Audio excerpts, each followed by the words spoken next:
ಜೈ ಹನುಮಾನ್. ಇವತ್ತು ನಾನು ನಿಮಗೆ ಒಂದು ಒಳ್ಳೆ ಕ್ರಿಸ್ಪಿ ಮತ್ತು ಕ್ರಂಚಿ ಆಗಿರೋಂಥ ಒಂದು ಪನ್ನೀರ್ ದೋಸೆನ ಹೇಗೆ ಮಾಡೋದಂತ ನಾನು ನಿಮಗೆ ತಿಳಿಸ್ಕೊಡ್ತೀನಿ. ತುಂಬಾ ಚೆನ್ನಾಗಿರುತ್ತೆ. ಸೊ ಒಳ್ಳೆ ಗುಡ್ ಸೋರ್ಸ್ ಆಫ್ ಪ್ರೋಟೀನ್ ಇದು ನಮ್ಮ ದೇಹಕ್ಕೆ. ಸೊ ನಾವೇನೋ ದೊಡ್ಡವರು ಇದು ಹೆಲ್ತ್ಗೆ ಒಳ್ಳೆಯದು ಅಂತ ಇದ್ರ ವ್ಯಾಲ್ಯೂಸ್ ನಮ್ಗೆ ಗೊತ್ತು, ನಾವು ತಿಂದ್ಬಿಡ್ತೀವಿ. ಬಟ್ ಮಕ್ಳಿಗೆ ಹಾಗಲ್ಲ ಅಲ್ವಾ. ಸೊ ತುಂಬಾ ಹಠ ಮಾಡ್ತಾರೆ. ಅವ್ರಿಗೆ ಈ ರೀತಿ ಮಾಡ್ಕೊಳ್ಳಿ, ಖಂಡಿತವಾಗ್ಲೂ ಇಷ್ಟಪಟ್ಟು ತಿಂತಾರೆ. ಇದೇ ಥರ ಒಳ್ಳೆ ಹೆಲ್ತಿ ಮತ್ತು ಸ್ಪೆಷಲ್ ರೆಸಿಪೀಸ್ಗೋಸ್ಕರ ನನ್ನ ಚಾನಲ್ನ ಫಾಲೋ ಮತ್ತು ಸಬ್ಸ್ಕ್ರೈಬ್ ಮಾಡ್ಕೊಳ್ಳಿ. ಸೊ ಬನ್ನಿ ಹೇಗೆ ಮಾಡೋದಂತ ನೋಡೋಣ. ಸೊ ನಾರ್ಮಲಾಗಿ ನಾನು ಮನೇಲಿ ಏನು ಪನ್ನೀರ್ ಪಲ್ಯನ ಮಾಡಿದ್ದೀನಿ ಅದನ್ನ ತೊಗೊಂಡು ನೀಟಾಗಿ ಸ್ಮ್ಯಾಶ್ ಮಾಡ್ಕೊಳ್ತಾ ಇದ್ದೀನಿ. ಸೊ ಸ್ಮ್ಯಾಶ್ ಮಾಡ್ಕೊಂಡು ಅದಕ್ಕೆ ನಾವು ಮನೇಲಿ ಮಾಡಿಟ್ಟಿರೋಂಥ ಒಂದು ದೋಸೆ ಹಿಟ್ಟನ್ನ ಹಾಕ್ಕೊಂಡ್ರೆ so paneer dosa batter ready ಆಯಿತು. ಸೊ ಇಂಚು ಕಾಯೋದಕ್ಕಿಟ್ಟು ಸ್ವಲ್ಪ ತುಪ್ಪ ಹಾಕಿ ನಾರ್ಮಲ್ ದೋಸೆನ ಯಾವ ರೀತಿ ಹಾಕ್ಕೊಳ್ತೀರೋ ಸೊ ಆ ರೀತಿ ಹಾಕ್ಕೊಳ್ಳೋಕ್ಕಿದ್ದು ಬರೋದಿಲ್ಲ.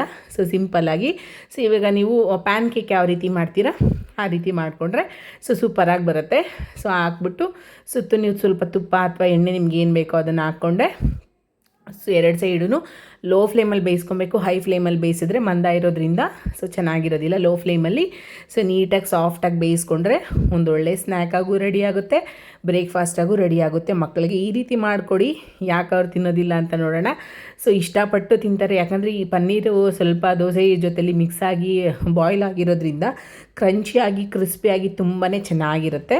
ಸೊ ಒಂದ್ಸತಿ ಟ್ರೈ ಮಾಡಿಕೊಡಿ. ಸೊ ನಿಮ್ಮ ಮಕ್ಕಳಂತೂ ಖಂಡಿತವಾಗ್ಲೂ ಈ ಗುಡ್ ಸೋರ್ಸ್ ಆಫ್ ಪ್ರೋಟೀನ್ನ ಕನ್ಸ್ಯೂಮ್ ಮಾಡೇ ಮಾಡ್ತಾರೆ. ಸೊ ಇಲ್ಲಿವರೆಗೂ ವಿಡಿಯೋ ನೋಡೋದಕ್ಕೆ ಥ್ಯಾಂಕ್ ಯು ಸೊ ಮಚ್. ಇಷ್ಟ ಆದರೆ ಬೇರೆಯವ್ರಿಗೂ ಶೇರ್ ಮಾಡಿ.